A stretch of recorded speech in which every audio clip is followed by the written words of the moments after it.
I am Dr. Neeraj Nagaich, and I am a gastroenterologist working at Fortis Hospital.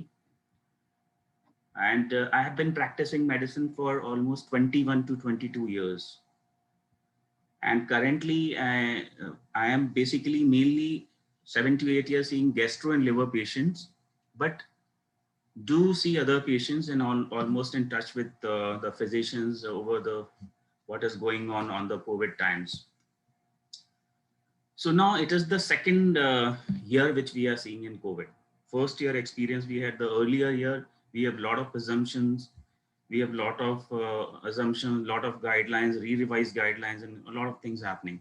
So similarly, again, this time, again, things are happening. So, but if we carefully observe, not much has changed about the prevention. The treatment guidelines, the other things, they have been keeping upgraded this medicine more effective, this less, and new drug are coming. But at least the prevention part is almost the same.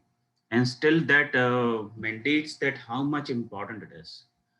And as has been said, a battle is won before it is fought. So treatment will not carry much meaning if we are having a prevention mode, you build your body in a better way. That is the better treatment rather than first having that virus load and then planning for a good treatment is never a good idea. So in that context, I just want to briefly discuss what is going on. So once we have COVID symptoms or the test has come positive because we have been exposed to certain contact. So usually we count that at day 0 or day 1. So, but it may not be day 0 because we may have symptom for earlier, but for the ease of counting or for the documentation purpose, the day which we are having fever, suggestive symptoms, or we test RT-PCR is counted as day 0 or day 1. And from that day onwards, we count. So now again, the categorization of the disease has been done into asymptomatic, mildly symptomatic, moderately symptomatic, and severely symptomatic. For this classification, main thing is basically how much the breathing difficulty or breathing exertion the patient is having, how much saturation he is maintaining, what is the age of the patient, and what are the comorbidities of that patient. So these all factors will allocate in one of the group, whether he is asymptomatic, mildly symptomatic, moderately, or severely symptomatic. That will decide whether the alone home quarantine and treatment will suffice or that patient requires admission in a dependent unit or an intensive unit. So this is the roughly whole management which is important. But just having a passing comment on that, few days are very important in the natural history of COVID infection. And usually these are alternate day, like day 1, 3, 5, 7, 9, 11. These are alternate days starting from 1. And we have to, these days are very particularly important. Day 1, day 3, day 5, day 9, day 11. Why it is important? Day 1 is very important because the RT-PCR is positive. But RT-PCR just shows that a thief is there. Something is bad. But we don't have an idea how much loss or how much fire that thief has set in the body. So if on day 1 we are not having the CRP value, then it will be very difficult to trace the infection. So CRP more than 10 on day 1 suggests that that thief or that virus has embarked a good infection in the body. So CRP more than 10 on day 1 has to be done whenever possible because it will be useful. So then we can be more cautious and plan our treatment accordingly. Now, again, day 3 is important because then usually in a normal case, the symptoms should start subsiding by day 3. Usually pain, fever, and the toxic symptom, they should start coming down by day 3. But if they are still there on day 3, it means that now more investigation has to be required and a better care and follow up with a doctor is required, the pulmonologist or with a intensivist. Now, again, day 5 is also relevant in doing this immune markers because in between these 2 days, 3 and 5, we have to decide about the intensity of the antiviral and other immune modulator treatment. There are a lot of that. So beyond the scope of to discuss about all the treatments. Then subsequently comes the most important day, is the day 9. Suppose all the things are going well and the patient is on domiciliary treatment or minimal treatment and he reaches day 9. So now day 9 is important. If a patient has kept well till day 9, so then at least the viral count comes down. So viremia settles down, and from day 9 onwards, the patient is comparatively non-infectious. So after day 9, a person can consult a even non-COVID hospital for his symptoms, whatever the symptoms virus has done to him. If it has done esophagitis, some bronchitic changes, some other thing, whatever impact it has done, that treatment has to be taken, which can be taken even in a non-COVID hospital after day 9. Before day 9, they have to be in the COVID itself because it is infectious. Again, that is important. So this is roughly a basic chronology, the importance of day 1, day 5, and day 9. These are very important, and day 5 is most important of that. So this is a rough idea of the chronology. Now coming to the basically what are the treatments and what are the modes of treatment. So if the patient is asymptomatic or very mildly symptomatic, then home quarantine and certain medication are given. I will not tell on that what is effective.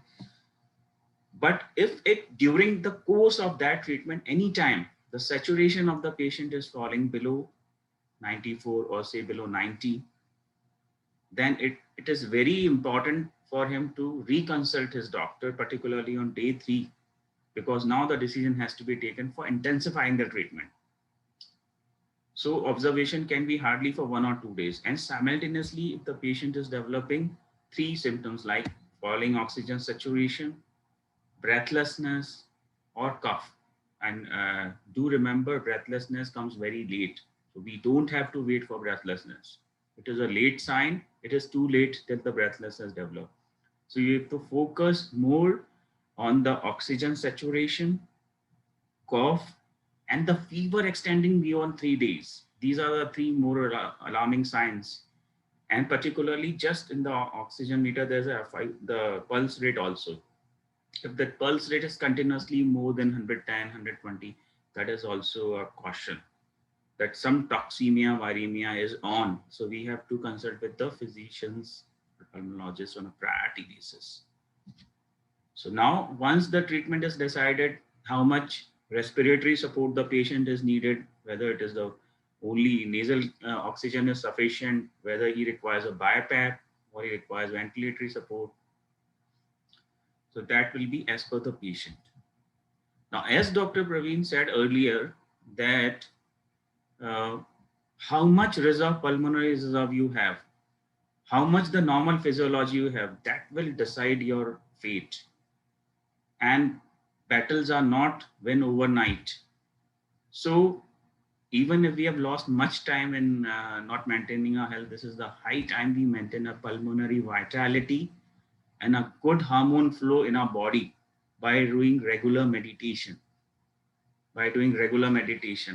Now, what meditation will do, he has touched, but still I would like to reinforce more on that. One person who is doing regular meditation, his hormonal milieu will be different. His vagal nerve flow will be different. His balance of stress hormone versus relaxing hormone will be different. So that will be set up in the whole body. And that is an important factor. Even in the WHO guidelines, they are emphasizing. Recently, today morning, I've got the WHO guidelines. They have included this relaxation techniques, meditation, and even listening to positive things. They will make your body in a way to catch any crisis over. That again is very important.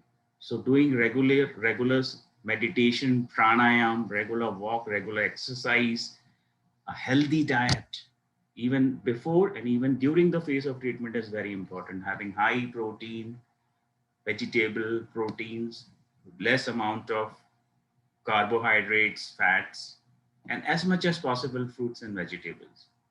So this building block has to be done earlier only. So I think now more and more researchers are going on the antivirals. We have a lot of antivirals, one after another, and even immune modulators we are having on the roll. Some new immunomodulators are coming like tocilizumab, already we know, and other bevacizumab. They and interferon 2 alpha B is the latest kit on the block. It was used for hepatitis B treatment, and recently it has been upgraded and proved by WHO for effective in severe cases. Interferon alpha 2B, pegylated interferon, which was used for hepatitis. This is again a good treatment coming on. And again, some combination is working, but all hit and trial, all hit and nothing is set. We are still learning, because learning the treatment of any disease takes at least 5 to 10 years before the evidence is generated, consistent evidence is generated. So that is the reason why continuously the medications have been changing for the last 2 years. One drug is effective for 3 months, then again other comes and its effectivity is challenged. So a lot of things are happening. So we not possible for us to discuss all that. But the crux is that the prevention is always better than cure. Number one, by regular meditation, pranayam, regular physical exercise, keeping a healthy body weight, keeping healthy lungs, healthy diet. Secondly, even if you get this infection, now one important thing, it is now becoming very clear that in the second wave, even those persons who were in the castle, even they are going to be touched by this virus.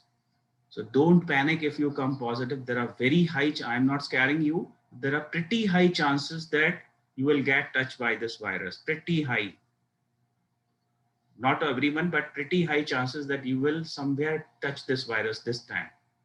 So be ready for that. And according to the symptom, the synchronology of the days, day 1, 3, 5, 9, 11, they are important. Be aware, but don't panic. Now, this is important. Once the panic is there, the oxygen requirement of the body increases. Those negative hormones starts popping up. And even normal activity make us dyspneic, make our oxygen requirement increase. So most important medicine, according to me, is the self-confidence and a healthy pattern.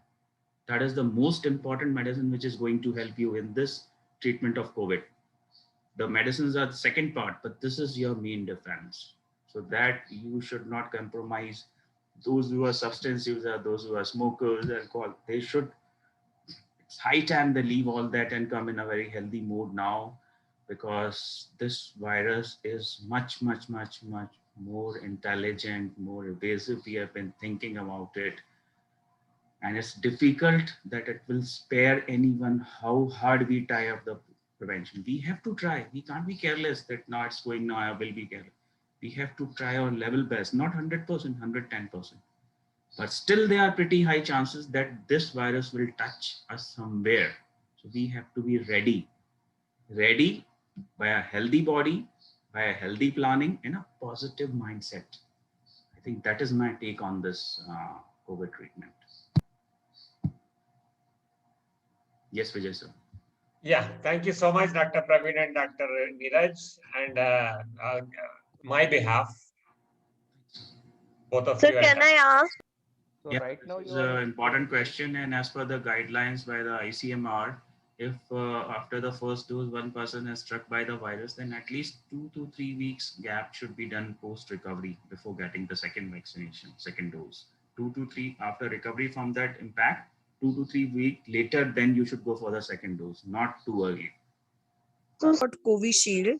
So As far as the instruction for the both the vaccination are, there is not much difference in the efficacy, dosing, timing, gapping, and so they are both same. Usually 4 to 6 weeks is the gap they are saying, or 4 to 8 weeks between the two doses.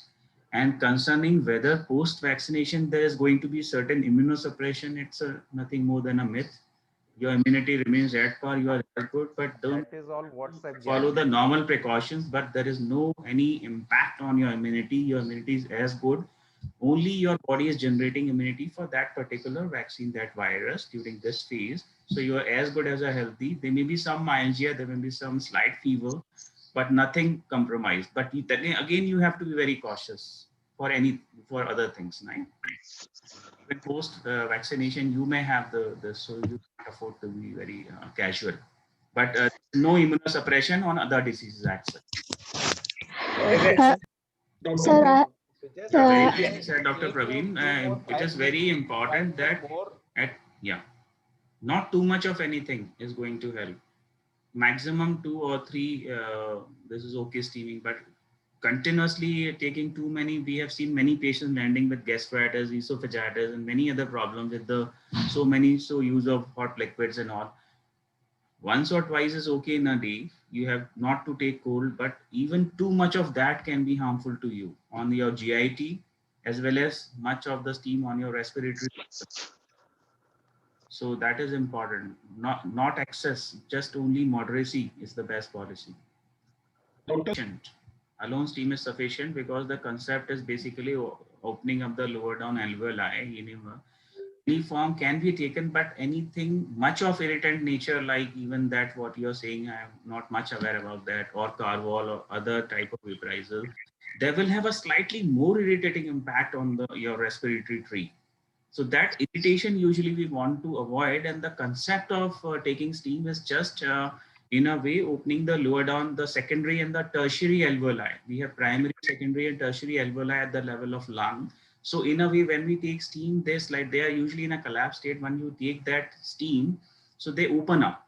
They open up the residual liquids comes out. It gives a good immunity. The cilia starts functioning. So that has to be done at 2 to 3 maximum time. But any irritant which you are using, you're not sure it may be in some way beneficial or even harmful if you take in excess. So the steam, bland steam is sufficient enough for that.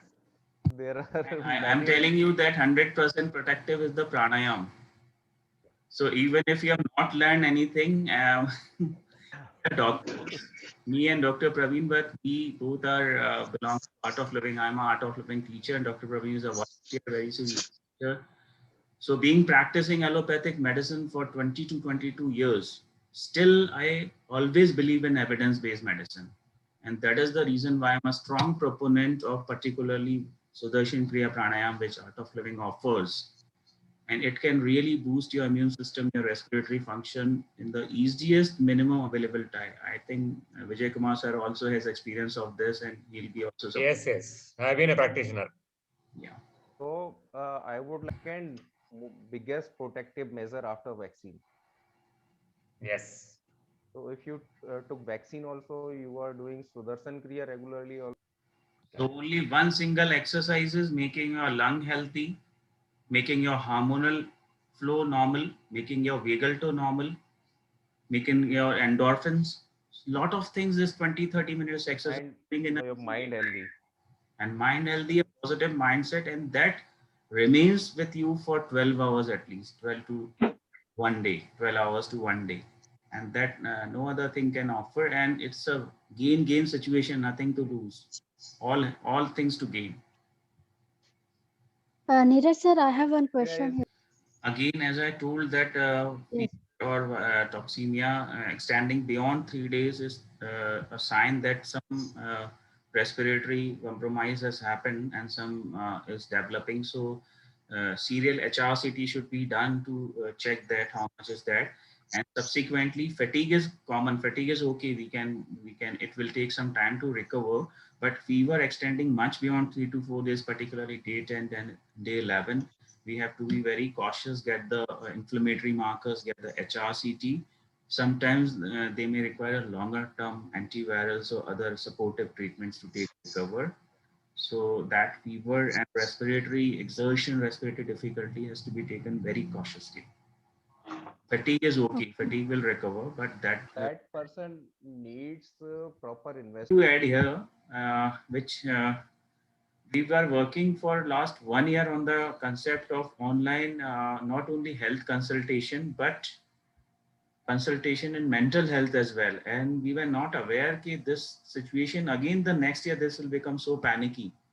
So we slightly were not very fast in making that platform. It is going to be a platform for online consultation, not only for health related issues, but for other mental and other supportive system, which is again a very big challenge this time.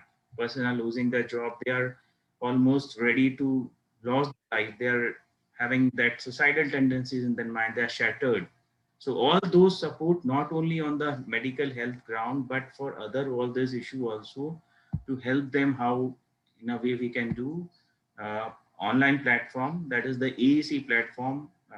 We are expecting very shortly, and if anyone has any intention of contributing to the society in this way, they feel free, they can connect with us, and whatever they can contribute. Our main intention is not to gain financially, but to serve the community for health, rather total health. Total health is the concept we are working for, giving new dimensions to all those who can't afford to come in the bigger cities, even the outreach areas. We can help them in getting their total health attained. So we welcome all of you if anyone wants to join us. Doctor, I will be the first person to join you. Sure. If that person comes in contact with other people immediately, so what is the consequences actually? So as I have told earlier, that after day 9, the viremia is down very much, that patient becomes non-infective after day 9. So till day 9, he has to be very cautious. After day 9, his virus spreading tendency is very, very less. So, but still he has to follow the norms. He has to wear a mask and keep a distance. But that is very critical period, initial 9 days. Later on, he can slightly be approach other persons, but still with some precautions. So that is the crucial period. So usually how many days we should avoid them actually? Because right now there are 2 families here who are being infected with. Technically, I told it is 9 days, but still to be on safer side, at least 2 weeks, 14 days. 14 days. Till that time, we have to be very careful. And even after that, we have to avoid as much as possible, because that norms has still to be followed. Now, WHO is even giving guideline to wear mask at home also now. When you are sitting in a common area, drawing room area, common lobby area, now the recommendations from WHO has come for wearing mask even at your home. They are on the board. So, but still that 2 week is a very crucial period in which you have to be extra high alert. Even after that also, you have to be a bit cautious. Those who have recovered from this COVID, Yes, absolutely. It is very important that we should not get in that overconfidence of euphoria that we have now improved. And it has been seen that even some moderate or severe affection, even after the recovery, the initial 3 months are very crucial. In that initial 3 months, again, if they are not taking care in a proper way, that respiratory system will have an add-on effect. So next 3 months after recovery also very crucial, particularly if the lung involvement is more than moderate. So that 3-month period also has to be very cautious, taking good care, respiratory support, highly alert, avoiding high-risk behaviors. That has to be kept in mind. A lot of patients deteriorate even after recovery in the coming 3 months if they had a significant lung involvement. That is caution we have to keep in mind. those who are recovering with moderate to severe disease. From Thank you, sir. the RYB community, so much of thanks to both of you. Thank you very much, sir. And I'm sure that people will get back to you. Don't overburden that. Thanks a lot. I find people who are listened also.